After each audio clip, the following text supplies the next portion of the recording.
Well, hello there. This is Pee Wee again with more Rise of the Triad 2013 tips and tricks here, and we are going to do some rocket jumps, which is something that's pretty unique to this game, as Rise of the Triad gave you jump pads, but not a whole lot of free movement as we're used to with classic shooters. As you probably know, Rise of the Triad is based on the Wolfenstein engine, which didn't have most of the common um, features that you would get from Quake and Quake 2 and uh, Jedi Knight and games like that came out around that 96, 97 time period. So you don't have jumping, ducking, swimming, all those things. Rise of the Triad 2013 has all those, which is which means that they also have rocket jumping, something that you wouldn't get from Doom clones and Wolfenstein clones because you didn't have free range of mouse movement. Now, Rise of the Triad certainly did, but you basically made your movement through jump pads. So that was how that was done, but we've got some good old rocket jumping to talk about. So we're going to get into some technical stuff because any veteran rocket jumpers, anyone who's serious about what do they call that? Quake 3 single player, whatever they call that, but serious about jump games, or Quake 2 speed running, things like that. Anyone who's serious, or Quake 2 jump modding and stuff like that. Anyone serious about those things will want to may not know all the details behind it, and they'll want to know them. And anyone who's just kind of coming into this is going to learn a quick lesson about basic game physics. So we're going to load up level 1. We're going to load it up on easy. We don't want to get hurt too much, so that's exactly why. And I'm going to go with my trusty choice, just because she's fast, but that may not be the best choice for this particular tutorial, but that's what's going to happen. So we've got level 1, and we're going to talk basics. First of all, let's jump.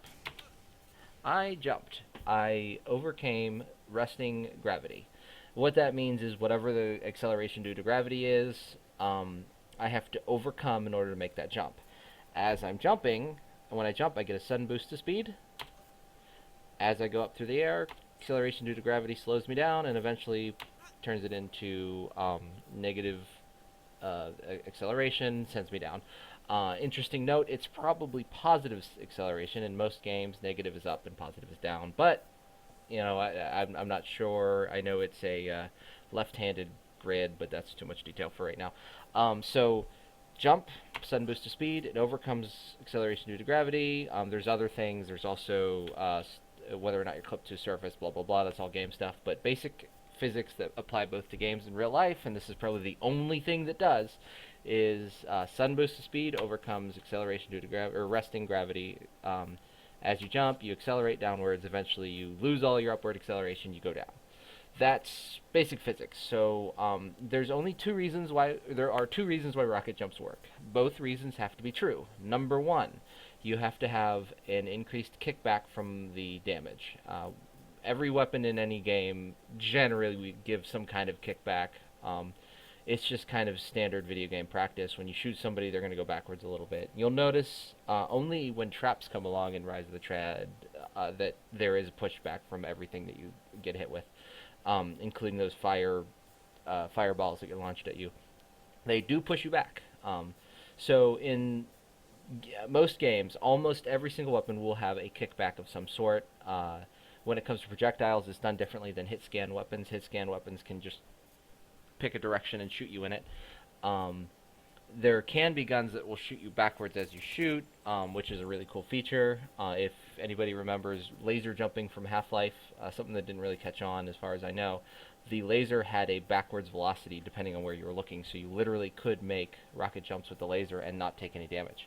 So anyway, you have to have a kickback with a weapon. Explosives normally don't have a lot of kickback because they're doing a radius damage, they're finding targets, skipping targets, a lot of fancy stuff, and they're calculating the damage from distance from where it is, and they'll calculate their kick based on distance from where it is. So if you're standing certain number of units, I'm used to Quake units, which are roughly a half inch if you were to go do things in real time and comparisons.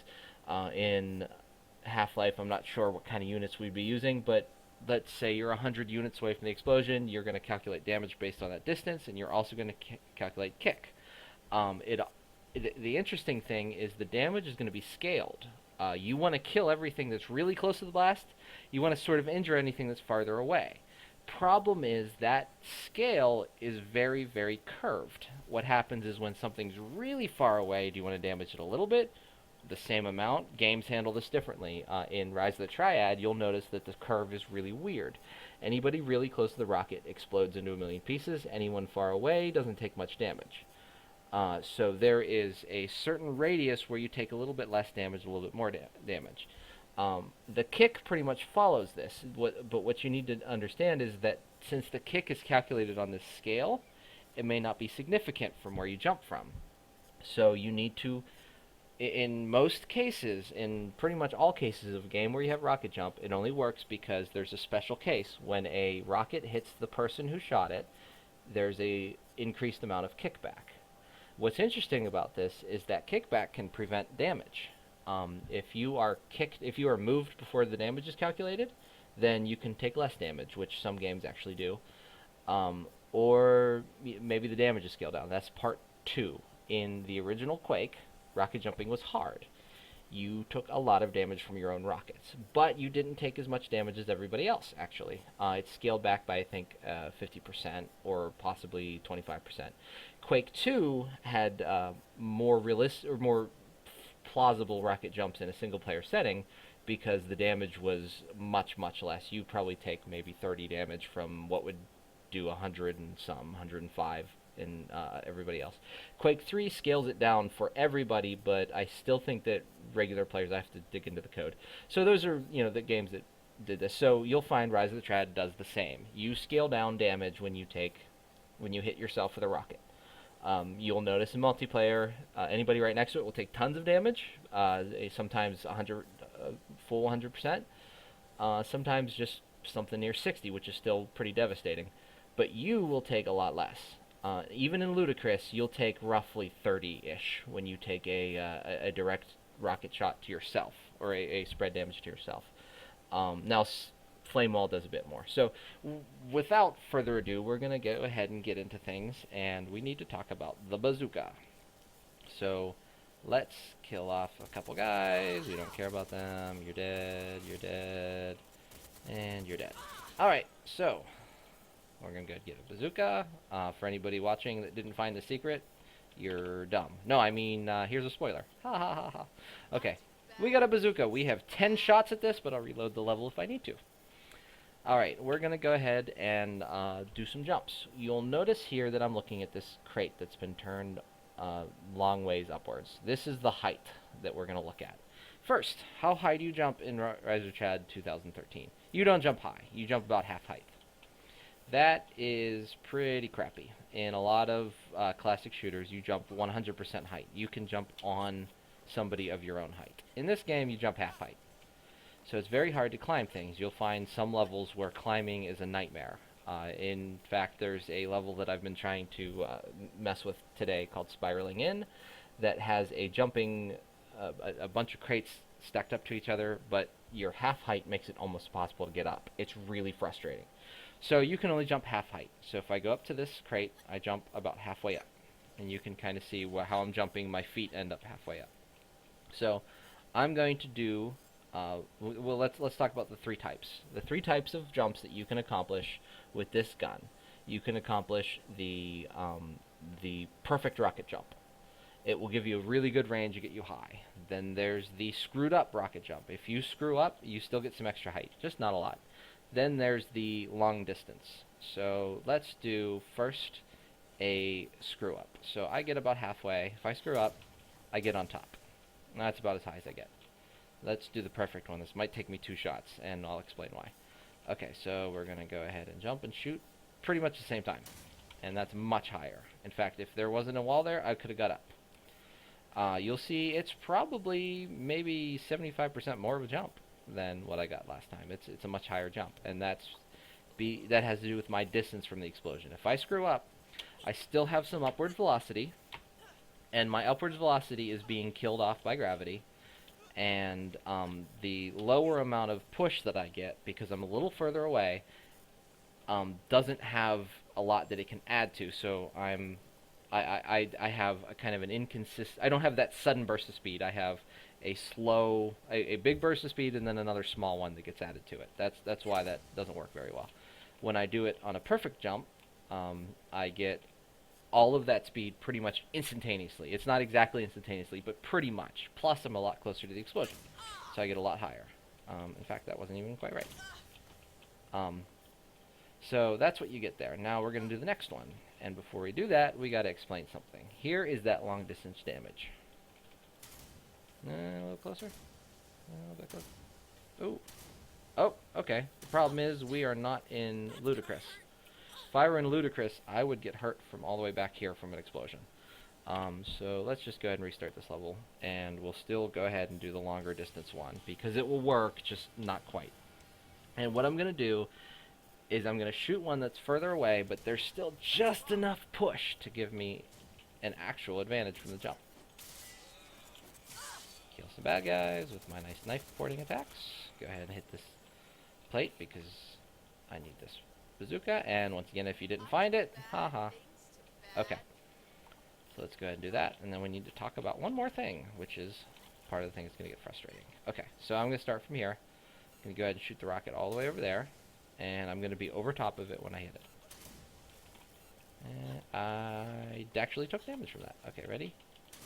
Yes, there we go. I got a little more distance than I normally would, because I got hit by a little bit. How this is important is this. If you ever want to make multiple rocket jumps, if you want, let's say you need a little more height than normal. So let's say I were playing Quake 3 where this is pretty much applicable. I could do a perfect jump and then shoot the wall a second time and get that extra push at the very top.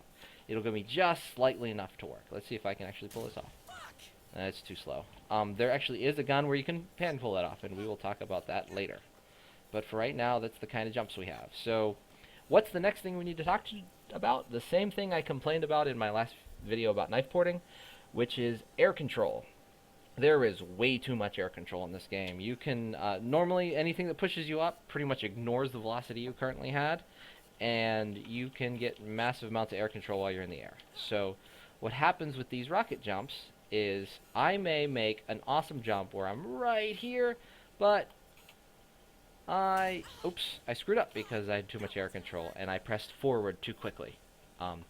And in a normal, in a more traditional game with rocket jumping, I have to have that momentum early because I have to jump and shoot it, and I have to already be headed in that direction because I've got no air control. In this game, there's so much air control that you pretty much want to be stationary, jump, attack, and then move. Because it's pretty much no difference between already having velocity and then adding velocity with your air control. So that's very important. You will screw up a million trillion jumps because of that air control problem. I will be in the perfect spot, I'll shoot it, but I'll already have pressed the button to go to the direction I want, and it'll put me under the thing I want to be because there's too much air control. The second thing, and this is a trouble with a lot of games, it was not a trouble with Quake 1, and it wouldn't be any trouble with any kind of Doom clones or Rise of the Triad clones. In those games, you will fire from dead center, and normally your rocket will head to dead center. There might be a tiny bit of adjustment, but you shoot dead center. In modern games, and even in a lot of older games, you shoot from an offset. You shoot from right or left offset. So your rocket does not come straight, it comes from the side. So, if I were to do a straight jump, I'm going to get pushed to another direction. Just the tiniest bit. Hold on, I'm having some issues here. And see, as you can see, I moved forward a little bit, and I didn't press any buttons there. So that's kind of the offset problem. And I have actually run out of time, so I'm going to cut this here, and then I'm going to move on to the next types of jump in another video, which I'll upload right after this. So thanks for tuning in, and have a look out for part 2.